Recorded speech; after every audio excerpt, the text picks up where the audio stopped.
මේ සිල්ල කල බටන් එකක් වගේ තියෙන්නේ. ඒක කොයි වෙලාවකවත් ගලවන්න එපා. ඒ කියන්නේ මේක වැඩ කරන්න සාමාන්‍යයෙන් පොඩි ටයිම් එකක් යනවා.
මේක ඇත්තටම අන්බොක්සිං එක කරලා ටිකක් වෙලා ගියාට පස්සේ තමයි තේරෙන්නේ මේක වැඩ කරන හැටි. මේකේ අන්බොක්සිං එකේදී ඒ කියන්නේ මේක වැඩ කරන්න සාමාන්‍යයෙන් පොඩි ටයිම් එකක් යනවා.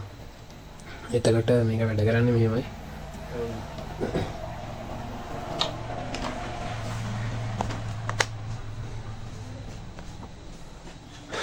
මේක ගත්ත ගමන් මේ වගේ පාර්ට් දෙකනේ ඉන්නේ.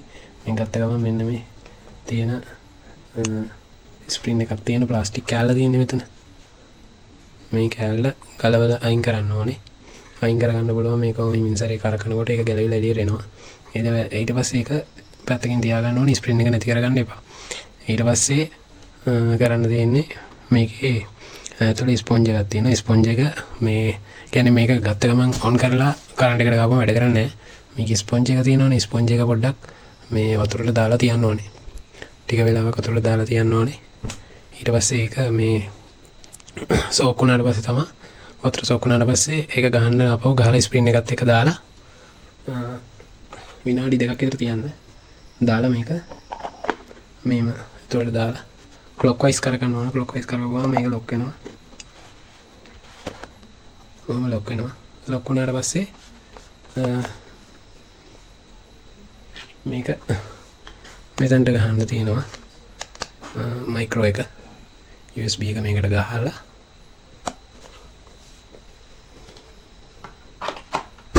කරන්ට් එක දීලා කරන්ට් එක දුන්නාම ලයිට් එක පත් වෙනවා. මේ පවර් බටන් එක එකපාරක් කිව්වම මේක වැඩ කරන්න ගන්නවා.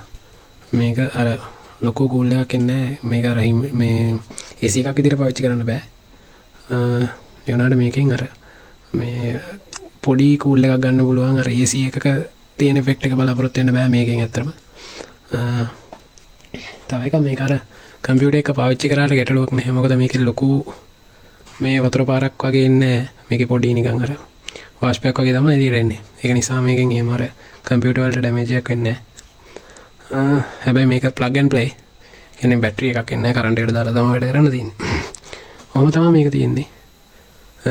තව එකක් තියන්න කියන්න ඕනේ. මේක තියෙනවා මේ ඇතුලේ පොඩි මේ සිල්ල කල බටන් එකක් වගේ තියෙන්නේ. ඒක කොයි වෙලාවකවත් ගලවන්න එපා. ඒ කියන්නේ නිකන් අර ඒක අපිට දැක්ක ගමන් ගලවන්න හිතෙනවා. මේකේ ඉඳා එන්නේ නැද්ද කියලා අර ඉස්සෙල්ලාම දකින්නකොට ඒ කියන්නේ මේ ගලවන්න එපා. මොකද මම ඒක මෙනු එකේ දැක්කේ. ඒගොල්ලෝ කියලා තියෙනවා ගලවන්න එපා ඒක කියලා. ඩැමේජ් කරන්නත් එපා. ඒකේ අර ඒ ස්ටිකර් එකේ වගේ තියෙන එකේ චූටි සිදුරු වලින් තමයි මේ එළියට මේක අර ඉවපරේෂන් එක එන්නේ. එකත් එක්ක මේක එච්චරයි කියන්න තියෙන්නේ. ඉතින් ඇත්තටම මේක කොච්චර කොහොම වැඩ කරයිද කියලා මම තව ටික කාලයක් පාවිච්චි කරලා වීඩියෝ එකක් දාන්න. මේක ඇත්තටම හොඳයි. මේ ටිකක් වෙලා යනකොට අපිට තේරෙනවා කාමරේ පොඩි කූල් එකක් එනවා. මම දැන් පැය දෙකක් තුනක් දාලා තිබ්බා. පොඩි කූල් එකක් එනවා. ඉතින් ඇත්තටම ලොකු කූල් එකක් එන්නේ නැහැ. ඒ කියන්නේ කාමරේ ජනෙල් දොර වල අහලා මේක පාවිච්චි කරොත් ඉෆෙක්ට් එකක් ගන්න පුළුවන්.